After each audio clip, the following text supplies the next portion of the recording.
여러분, 우리가 인생을 살면서 참 많은 덕목들이 필요한데 그 중에서도 참 필수적인 덕목 중에 하나가 바로 용기일 것입니다. 그런데 이 용기는 우리의 세상살이뿐만 아니라 엄밀히 말하면 신앙도 용기입니다. 하나님의 은혜를 받아들일 용기, 그리고 그 은혜를 지킬 용기, 은혜 받은 사람으로 살아갈 용기. 그래서 크리스찬의 용기는 곧 크리스찬의 정체성이다, 이렇게 말할 수가 있습니다. 그런데 오늘날 많은 크리스찬들이 이 용기와 정체성을 잃어버리고 세상의 탕류에 휘말려 살아가고 있다는 데 문제가 있습니다. 우리는 아침에 눈을 뜨면서도 수없는 두려움 가운데 살아갑니다. 코로나19 전염병에 대한 두려움, 또 예기치 않은 자연재해의 두려움, 전쟁의 두려움, 청년들 같으면 실업에 대한 두려움, 또 직장 다니는 사람들도 실직에 대한 두려움, 예수 믿는 사람들은 예수 믿는다는 것 때문에 손해를 당하고 부당한 처우를 받을 것에 대한 두려움, 그리고 담대한 마음으로 복음을 전하는데 그 상대방이 복음을 받아들이지 않으면 어떨까 하는 거부에 대한 두려움 등 우리는 이 세상에 대한 수많은 두려움, 그것에 우리가 사로잡혀 또 주눅들어 살아가고 있는지도 모르겠습니다. 여러분, 사실 우리가 이처럼 용기를 잃어버리고 두려워하고 있는 것은 정말 우리 앞에 있는 그 어떤 것이 우리에게 두려움을 주기 때문에 우리가 두려워하고 있는 것은 아닙니다. 정말 참된 용기의 출처가 되시고 전능하신 하나님을 바라보아야 되는데 세상을 바라보고 우리의 시선이 우리 앞에 있는 환경과 문제들에 고정되어 있기 때문에 우리가 두려워하는 것입니다. 그래서 미국 달라스의 더 빌리지 교회를 담임하는 매트 챈틀러 목사님은 그의 책 불신의 시대를 사는 그리스도인의 용기에서 하나님만이 주실 수 있는 거대한 용기를 경험하라 그러면서 이렇게 말했습니다. 우리에게 필요한 용기는 오직 우리 자신에게서 시선을 돌려 주를 바라볼 때만 생긴다. 이 세상이 우리에게서 모든 것을 빼앗아 가더라도 우리 하나님은 그보다 훨씬 더 위대하시고 영원하시고 주권자 되시고 놀라운 분이시다. 우리는 우리를 사랑하시는 이로 말미암아 넉넉히 이길 수 있다. 여러분, 오늘 본문에도 근본적인 생존의 그 위기, 두려움 가운데서도 내 너를 떠나지 아니하리라, 내가 너를 버리지 아니하리라, 주님의 그 약속, 그 약속의 주님을 붙잡고 바라봄으로 하나님만이 주실 수 있는 거대한 용기를 경험하고 마침내 생명과 승리와 영광을 얻게 된 사람들이 나옵니다. 바로 에스더와 모르드게와 또 그의 민족인 유다 백성들입니다. 오늘 이 본문에 등장하는 에스더와 모르드게의 신앙의 모습을 통해서 우리가 크리스찬으로서의 바른 용기를 회복하고 승리하는 신앙생활, 승리하는 인생을 살아가게 되기를 주님의 이름으로 축복합니다. 먼저 오늘 본문 14절 상반절 말씀을 우리 함께 읽겠습니다. 이때에 내가 만일 잠잠하여 말이 없으면 유다인은 다른 데로 말미암아 노임과 구원을 얻으려니와 너와 내 아버지 집은 멸망하리라. 아멘. 이 에스더서의 역사적 상황적 배경 설명이 에스더서 1장에 잘 나타나 있습니다. 바로 바사 제국, 페르시아죠. 이 아수에로 왕 때에 있었던 역사적 사건입니다. 이 바사 제국은 그 강력한 힘을 자랑했던 이 바벨론을 무너뜨리고 고대 근동의 패권을 장악한 신흥 제국이었습니다.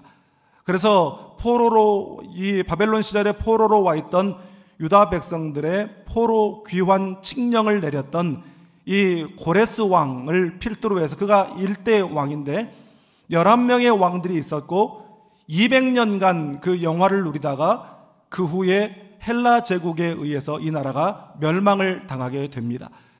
오늘 본문에 나오는 왕, 이 아하수에로 왕이라고 하는 사람은 페르시아 바사 제국의 5대 왕입니다.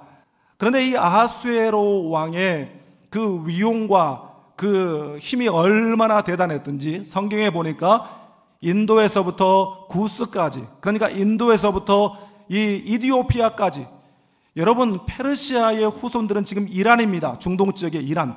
그런데 그의 땅이 이 인도에서부터 이디오피아까지 어마어마했다는 거예요. 127지방을 다스렸다라고 말을 하고 있습니다. 그런데 그의 즉위 3년에 그가 127지방의 지방관들, 장수들, 신하들, 지방의 모든 귀족들, 말 그대로 힘께나 쓴다는 사람들을 다 불러 모아다가 연회를 열었어요. 파티를 한 거죠. 그런데 그 파티를 얼마 동안 했느냐? 무려 180일 동안, 6개월 동안 파티를 했어요. 그만큼 자기 나라와 자기 왕국이 부유하고 대단하다라고 하는 것을 대내외적으로 과시를 한 것이죠. 그런데 6개월 파티를 하고 그것도 모자라서 6개월이 지나고 나자 일주일을 더 연장해서 이번에는 귀천을 막론하고 모든 일반 백성들까지 다 즐겨라 그러면서 또 연회를 열었습니다. 그리고 그 7일이 지나가는 마지막 날에 이 아하수에로 왕이 중이 올라와서 자기의 그 뛰어난 미모를 자랑하는 왕후를 백성들 앞에 자랑하고 싶었어요. 그래서 신하를 시켜서 왕후 와스디를 모셔와라 그랬는데 어찌된 영문인지 이 와스디가 왕의 그 지엄한 명령을 거절하게 되었고 그 거절한 일로 인해서 그가 결국 왕후의 자리에서 폐위를 당하게 됩니다. 이것이 에스더 1장의 내용이자 에스더서 전반의 역사적 상황적 배경이 됩니다. 그러면서 이제 우리의 주인공 에스더가 페르시아 제국의 왕후의 자리에 오르게 됩니다. 제가 지난 주간에 새벽에도 말씀을 드렸습니다만 이 대제국의 왕후를 뽑는 과정에서 참 재미있다고 해야 될까요? 황당하다고 해야 될까요? 그 왕후를 뽑는 자격과 기준이 단 하나였어요. 그것은 아리따운 처녀, 아름다운 처녀였습니다. 당시 페르시아 왕실의 법도에 따르면 왕후를 간택하는 그 과정 가운데 가장 기본이 되는 원칙이 있었어요. 그 첫 번째 원칙은 무엇이냐면 그가 귀족 출신이어야 된다는 것입니다. 귀족의 딸이어야 됐어요. 그런데 지금 왕실의 법도, 왕족, 귀족의 법도 꽤나 따지는 그런 대소신료들이 그리고 이 왕까지도 다 그 기본, 그 조건은 다 필요 없고 그냥 예쁘면 된다는 식이에요. 그런데 여러분, 이유 없는 상황이란 없습니다. 지금 바벨론 제국의, 바사 제국의 신하들이 완전히 개념 없는 짓을 하고 있는 것 같지만 지금 왕이 폐위된 그 와스디를 그리워하고 있는 마당에 이 와스디 폐위를 부추겼던 사람들이 자신들이거든요. 장본인들로서 와스디가 정말 그 왕후의 자리를 복권하게 되면 이 신하들은 다 죽는 거예요. 말 그대로 궁중에 피바람이 불어나는 것입니다. 그래서 그들은 이제 신하들 생각에 다른 조건 다 필요 없고 일단 예뻐야 된다. 그래야 왕의 마음이 와스디에게로 향하지 않는다라고 하는 이 계산을 한 것입니다. 여러분, 사람이 잔머리를 굴리고 작전을 짜고 상황을 만들어가는 것 같지만 그 모든 상황에 배후에 역사하시고 일하시는 분은 하나님이신 줄 믿습니다. 사람이 하는 것 같지만 실은 이 에스더를 역사의 무대에 등장시키시기 위한 하나님의 계획이요 하나님의 섭리였어요. 여러분, 귀족이고 뭐고 다른 조건 다 필요 없기 때문에 포로 출신의 에스더가 왕후의 후보의 자리에 올라갈 수가 있었던 것입니다. 그리고 난 다음에 후보의 자리에 들어가서도 이제 이 에스더 2장 9절 말씀을 보니까 궁녀를 주관하는 넷이 헤게가 어찌된 영문인지 에스더를 좋게 보는 거예요. 그리고 은혜를 베풀었다는 거예요. 지난 시간에 우리가 말씀을 나누면서 다니엘서의 말씀에서도 이 히브리어 단어가 세트로 등장했는데 오늘 본문에도 똑같이 세트로 등장하네요. 이 헤게가 에스더를 좋게 봤다라고 할 때 좋게 보다라고 하는 말에 히브리어는 야타브라고 하는 말입니다. 이 야타브라고 하는 말은 하나님이 천지를 창조하실 때에 보시기에 좋았다, 이 토브라고 하는 말과 똑같아요. 이 말에서 파생된 말이 야타브입니다. 그러니까 좋다, 훌륭하다, 아름답다 이런 뜻이죠. 그런 다음에 이 헤게가 에스더에게 은혜를 베풀었다. 은혜라고 하는 말도 히브리어의 헤세드라고 하는 말인데 은혜, 자비, 인자 이런 뜻인데 지난 시간에도 말씀드렸지만 이 헤세드라고 하는 단어는 아무에게나 붙이는 게 아니에요. 하나님의 성품을 나타낼 때 쓰는 단어입니다. 여러분, 그렇다고 한다면 무슨 뜻입니까? 하나님이 하셨다라는 것이죠. 하나님께서 모든 상황을 만드시고 하나님이 사람의 마음을 움직이시고 하나님이 예비하신 그 사람을 그 자리에 세우고 계시는 일인 줄 믿습니다. 에스더는 총 10장으로 10장으로 이루어져 있습니다. 그런데 참 신기하게도 에스더서 전체에 아무리 눈을 씻고 찾아봐도 하나님이라고 하는 이름이 단 한 번도 언급되어 있지 않습니다. 그러나 겉으로는 드러나지 않지만 누구라도 에스더서를 읽다 보면 보이지 않는 곳에서 배후에서 역사하시고 일하시고 일을 이루어 가시는 분이 하나님이시다라는 사실을 알 수가 있는 것입니다. 여러분, 나는 여러분이 영적 통찰력을 갖게 되기를 바랍니다. 모든 상황, 모든 사건, 모든 일들 속에서 하나님의 손길을 볼 줄 아는 영적 안목, 영적 통찰력을 갖게 되기를 주님의 이름으로 축복합니다. 정말 하나님의 섭리와 은혜로 에스더가 정말 말도 안 되게 페르시아 제국의 왕후의 자리에 오르게 되었습니다. 정말 신데렐라처럼 한순간에 그의 신분이 바뀌어버린 것이죠. 포로민 출신에서 한 나라의 대제국의 왕후의 자리에, 고아처럼 부모 없이 고아로 자란 사람이 이 모든 백성들의 어머니인 국모의 자리에 그야말로 인생 역전이 이루어진 것이죠.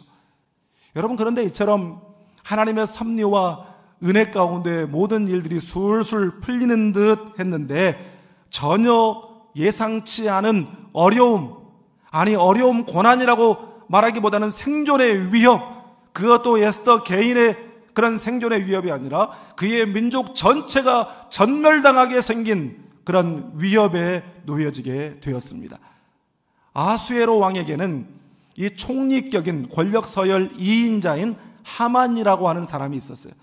그런데 이 사람은 날아가는 새도 떨어뜨린다라고 하는 대단한 권력을 가진 사람이라서 누구든지 그 앞에 서면 눈을 못 마주치고 그저 고개를 숙이고 조아리고 엎드려 절을 하는데, 딱 한 사람, 그것도 대단한 것도 아닌 대궐 문지기인 모르드게가 그 앞에 숙이지를 않는 거예요. 그래서 동료들이 아니 왜 그러냐고, 사람이 숙일 줄도 알아야지. 그런데도 요지부동입니다. 여러분, 그런데 모르드게가 하만에게 머리를 숙이지 않고 조아리지 않는 이유가 그가 딸처럼 길렀던 자기의 사촌 여동생이 지금 왕후의 자리에 올라갔기 때문에 목이 뻣뻣해져 가지고 그러는 것이 아니에요. 사실은 모르드게와 하만 사이에는 오래 묵은 민족적 감정이 있었던 거예요. 하만이라고 하는 사람은 성경에 아각 사람 함무다다의 아들 하만이다 이렇게 표현하고 있거든요. 여러분, 이 아각 사람이다 라고 하는 이 말이 바로 아말렉 족속이라고 하는 그런 뜻입니다. 여러분, 사무엘상 15장에 이 아말렉과의 전투에서 사울이 살려준 아말렉의 왕 이름이 아각이었어요. 바로 이 사람이 아말렉 사람인데, 아말렉 사람은 출애굽 시절부터 이스라엘의 역사 내내 이스라엘을 괴롭혀온 대적이었어요. 출애굽한 이스라엘에게 가장 먼저 다가와서 전쟁을 걸어왔던 사람들도 바로 이 아말렉 족속이었습니다. 그러니까 이 모르드게가 아말렉 사람인 하만에게 머리를 안 숙여버린 거죠. 여러분, 하만이 가만히 있겠습니까? 저 시덥지 않은 놈이, 이거 별것도 아닌 대궐 문지기 주제에 감히 나한테 도발을 해. 그런데 알고 보니까 유대인이거든요. 내가 저놈 하나 죽여가지고는 직성이 풀리지 않고 저 민족을 멸종시켜버려야 내가 직성이 풀리겠다라고 생각하고 아수에로 왕에게 나아가서 거짓말을 지어냅니다. 왕이시여, 우리나라 안에 많은 민족들 가운데 유독 한 소수민족이 왕의 법도를 따르지 않고 자꾸만 자기들 원하는 대로 그렇게 해나가고 있는 민족이 있습니다.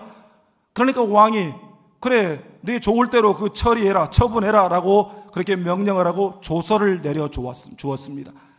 왕의 허락을 받고 그 민족을 전멸시킬 계획을 세우고 그것을 실행할 날까지 제비 뽑아 날을 정하고 전국에 그 명령을 선포하게 되었습니다. 여러분, 이에 모르드게가 왕후가 된 에스더에게 민족 구원을 위하여 나설 것을, 결단할 것을 요청하고 있습니다.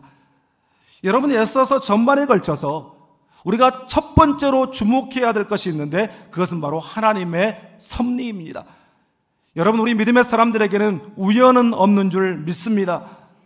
지금 내가 서 있는 자리, 이 위치, 직분, 지위, 내가 맞이하고 있는 어떤 상황, 그리고 내가 만나는 수많은 만남들까지 그것을 하나님의 관점으로 보고 하나님의 섭리, 하나님의 뜻을 헤아리는 여러분 되시기를 주님의 이름으로 축복합니다.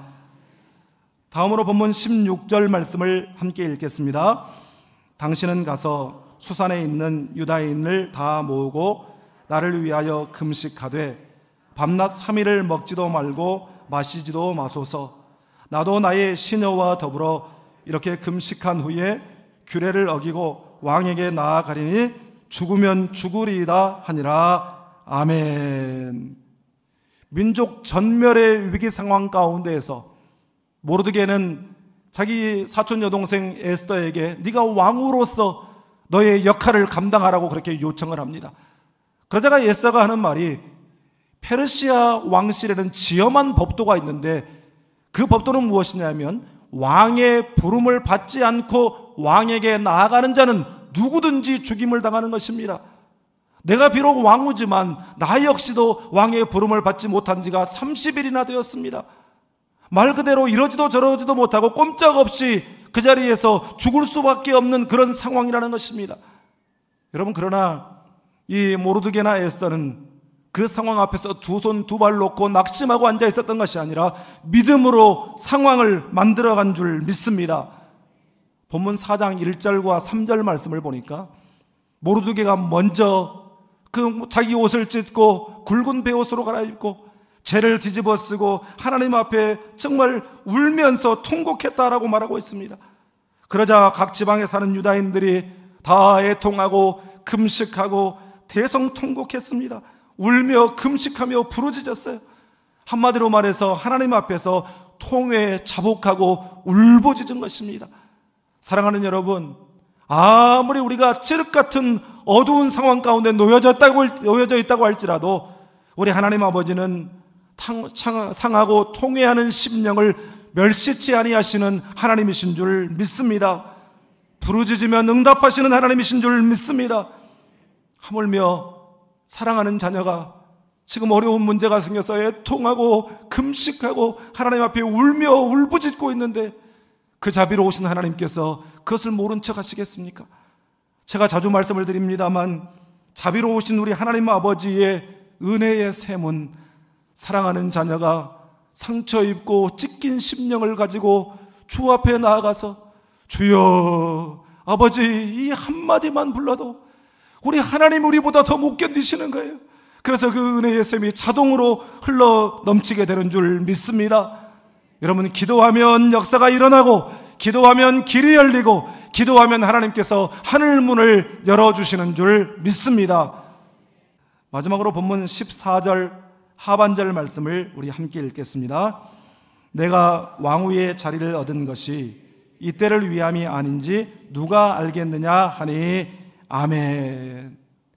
여러분, 모든 상황 가운데에서 그 영적 안목을 가지고 하나님의 섭리를 바라보고 또 그 상황 속에서 절대적으로 하나님을 신뢰하고 하나님을 의존하는 사람에게는 하나님의 때를 분별하는 분별력을 하나님께서 허락하십니다. 여러분, 기도하는 사람은 하나님의 때를 알아요. 고린도후서 6장 2절 말씀은 이렇게 말씀합니다. 보라, 지금은 은혜 받을 만한 때요, 보라, 지금은 구원의 날이로다. 여러분, 기도하는 사람, 영적 분별력이 있는 사람은 하나님이 은혜 주시는 때를 알아요. 순종할 때를 알고 행동할 때를 알고 헌신할 때를 아는 것입니다. 여러분, 세상 속담 중에 물 들어올 때 노져라 이 말이 있어요. 하나님께서 역사하시는 때 그 타이밍이 중요한 것입니다. 여러분, 요새는 이 바닷가에 가보면요, 파도타기라고 하죠. 이 서핑을 하는 사람들이 좀 많아졌어요, 한국에도. 제가 지난 여름에도 이 고흥 남열리 해수욕장에 가봤더니 이 젊은 청년들이 얼마나 많은 사람들이 서핑을 즐기고 있는지 모르겠더라고요. 그런데 이 스포츠들 가운데서도 여러분, 이 서핑이라고 하는 스포츠가 타이밍 스포츠예요. 타이밍이 중요한 것입니다. 헬라어에 여러분 아시다시피 시간적 개념이 두 가지가 있습니다. 바로 크로노스와 이 카이로스죠. 크로노스는 연대기적 시간, 객관적이고 양적인 시간을 말한다고 한다면, 카이로스는 어떤 특별한 기회나 시기, 또한 질적이고 주관적인 시간을 카이로스다 이렇게 말을 하면서, 우리는 일반적으로 크로노스는 세상의 때를, 카이로스는 하나님의 때를 일컫는다, 이렇게 우리는 이분법적으로 생각을 합니다. 그런데 중보기도의 거장인 더치 슈츠 목사님이 쓰신 하나님의 타이밍을 포착하라라고 하는 책에 보면, 이 카이로스와 크로노스는 서로 다른 개념이 아니라 카이로스는 크로노스의 연장선상이다 이렇게 말을 합니다. 다시 말해서 하나님의 뜻이 드러날 때에 크로노스의 시간은 하나님의 카이로스가 된다는 것입니다. 하나님의 타이밍, 하나님의 카이로스가 갑자기 하늘에서 뚝 떨어지는 것이 아니고, 우리의 크로노스, 다시 말해서 우리의 일상의 시간을 우리가 인내하면서 우리에게 주어진 일들을 성실하게 살아낼 때에 하나님은 우리의 크로노스를 변경시켜 하나님의 때 카이로스가 되게 한다는 말씀인 줄 믿습니다. 에스더가 결단을 내리지 못하고 있을 때에 모르드기가 했던 말, 네가 왕후의 자리를 얻은 것이 이 때를 위함이 아닌지 누가 알겠느냐, 그 한마디가 에스더의 심령에 꽂혔어요. 그러다 에스더는 다시 자신을 돌아보았습니다. 나 같은 것이, 아무런 자격 없는 나 같은 것이 이 대제국 페르시아의 왕후가 되었다라고 하는 것이 하나님의 놀라운 섭리요, 하나님의 은혜라고 하는 것이 그의 마음 가운데 깨달아졌어요. 하나님의 타이밍은 너무 이르지도 아니하고 너무 늦지도 않고 정확하고 완벽한 때인 줄 믿습니다. 여러분, 우리 주님 예수 그리스도께서 생명을 거셨기 때문에 저와 여러분이 생명을 얻게 된 줄 믿습니다. 생명을 걸지 않으면 하나님의 역사가 나타나질 않아요. 하늘의 미랄이 죽기를 두려워하면 절대로 생명의 역사가 나타나지를 않는 것입니다. 여러분, 지금 여기 내가 선 자리에서 나에게 맡겨주신 사명 앞에 생명을 다할 때에 하나님께서 우리를 통해 위대한 역사를 이루어 주실 줄 믿습니다. 나는 여러분 모두가 모르드게처럼, 에스더처럼 생명의 역사를 위하여 쓰임받는 위대한 믿음의 사람들이 다 될 수 있기를 주님의 이름으로 축복합니다.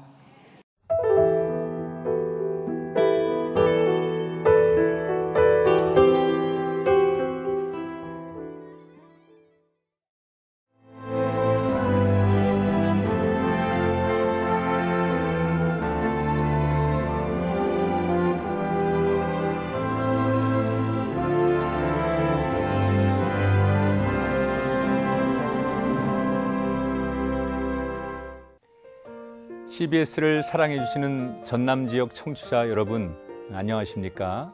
CBS 재단 이사장 꿈의 교회 김학중 목사입니다.